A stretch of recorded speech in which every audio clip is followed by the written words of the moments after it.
my plan was this: get out of bathtub, dress, get on my scooter, ride to Kia dealership, and take a look at one. I get on the lot. I find a place to park my scooter. I didn't know where I was supposed to park. All the spots are fairly filled with cars. So I just kind of shimmied it up next to the wall. I forgot to take my keys out and turn off the lights, but everything worked out okay, but it kind of stressed me out. Went inside, looked around, didn't see a Kia Soul in there, saw something that looked kind of like what I saw in the picture, and went outside, and a gentleman started walking up to me that was a little older, felt like sales manager vibe, and then a fresh-faced young man came up to me, and his name was Connor. His name was Connor. I didn't know that yet, but he's pretty relevant in my story. Came up, and he looked at me, and he goes, and I kid you not, he goes, "Are you Coffee with Ken?" And I'm sitting there, living in an extended stay, rode my scooter,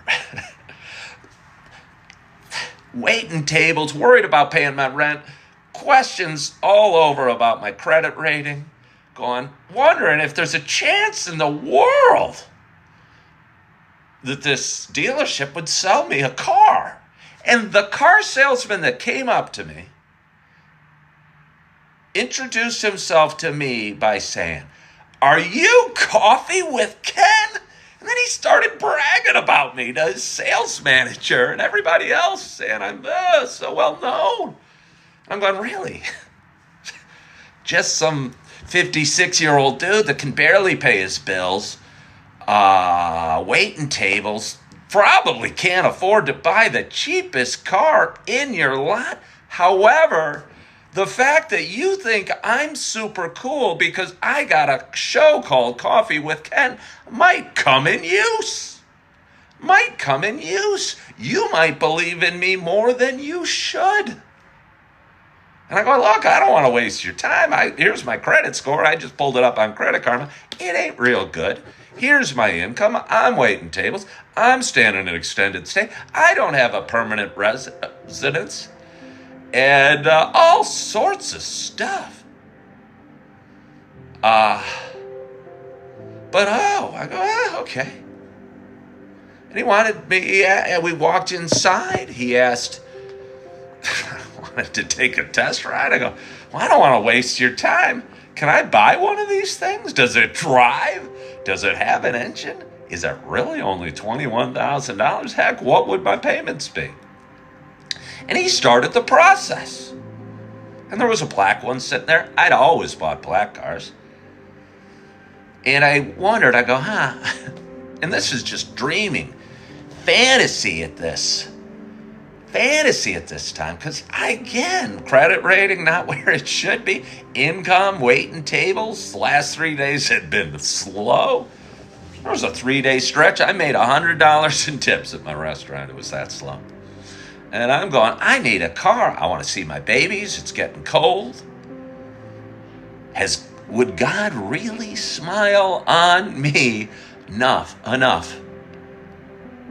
to send me a car salesman that happens to watch my show? I don't know. Maybe he would. So we get the stuff started.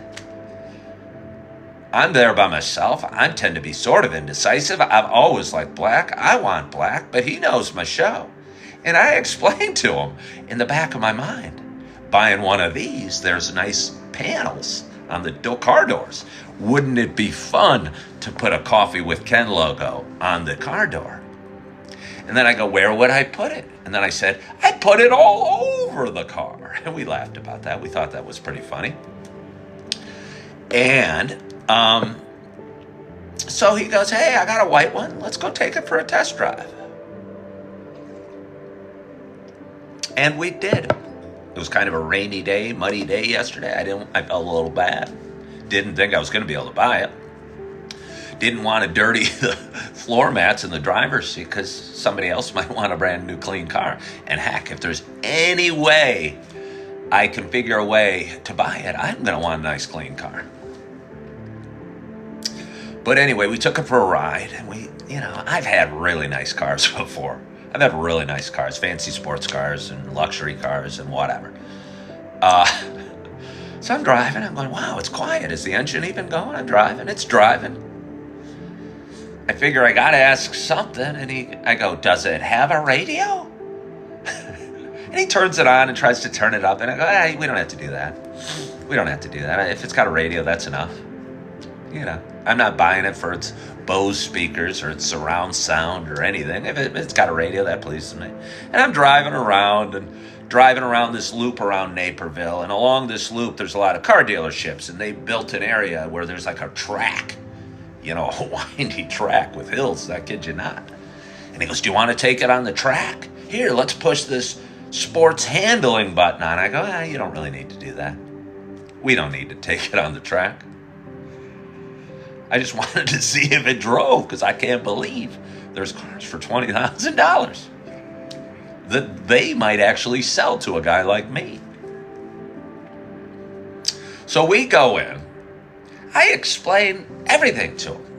He loves it. I could have been just being a car salesman, but I don't think so. He likes my story, watches my show. I explained it to everybody. I go, hey, I'm staying in an extended stay.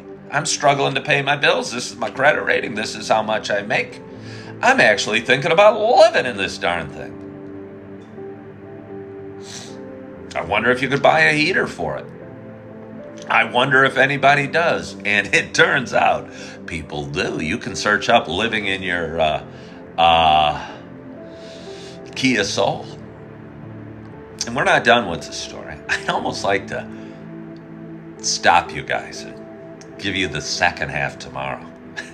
I've got 122 people watching on the edge of their seat. And do you remember when we used to watch TV and there was a really good episode and you're watching and it's getting to the climactic part, and then it says, to be continued. And you're going, I don't know if I can wait a week to find out who shot JR. Who shot JR? That dates me. And so anyway, I won't do that to you because I'm having so much fun telling this story. I'm having so much fun telling this story that I don't want to stop. And if you guys want to keep listening, we'll keep going. So, apparently buying a car has gotten a little more fine-tuned, and with electronics and iPads where you can sign and touch. And apparently car salesmen still car dealerships still really want to sell a car. And I think they will take a loss on a car. And maybe they're blowing smoke and maybe they're not. But I think they'll sell you a car at a fairly good price with the hopes of you buying extended warranties, all these other packages that they sell. And they don't tell you how much those packages cost.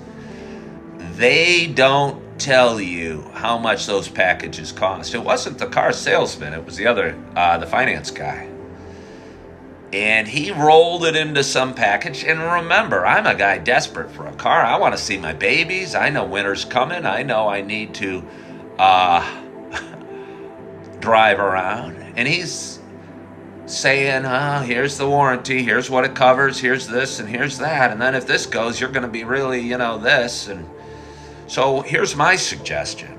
We have this package, and this package. And we can give you this whole package. And it'll only cost you for 75 months. Your total costs will be this number. And I'll just say this number was like $540 a month. And I'm going, are you serious? $540 a month? I can afford that. I have to be able to afford that.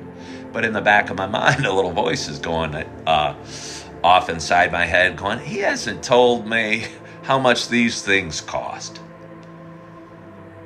or what it would be without it. And he looked totally confused at the concept that I might actually ask, well, what do these three things you just added at the end of the day cost? You've made it very clear that you're giving me the $750 factory warranty. You're taking a $3,400 hit on the car.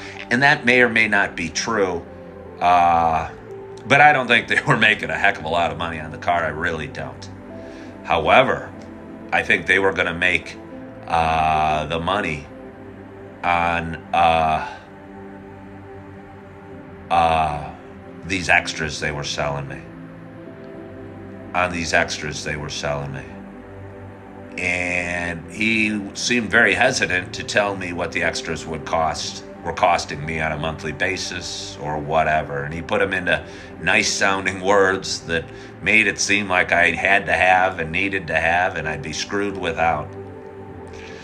But yeah, no, I need to know a little more. And I feel for so many people that probably don't ask and don't question and don't wonder. And so I asked and I questioned and I wondered. And it turned out buying these three things that, yes, would change my oil. How much does it cost to change oil? Not much. 4 times a year. Not even, maybe not even.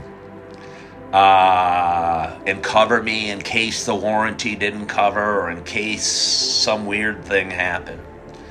But it turned out my payments were like $85 more a month, and they were adding 3 months onto the terms of the deal. So over 72 months with just 6 years. And that 80-some bucks a month times 72 would have been like $6,000. Plus he was adding 3 more payments at $500, would have been another $2,000-ish. So they were going to charge me roughly $8,000 for those packages. And remember, the car only cost $20. So yes, I said, and they acted like I was crazy. And he goes, well, why don't you want these things? And I said, well, honestly, because I think they're where you guys make all your money. And I don't think I need these at all. I'll tell you what, I think the tone and our relationship kind of got a little colder after that. And he looked at me as somebody he wanted to get out of his office and get me in my car and out of the dealership just as quick as possible, because I didn't say yes to these extended warranty packages, because I don't, because they're insurance on insurance and they're insurance on warranties, and I think they're just to put somebody's mind at ease that doesn't understand what insurance is for.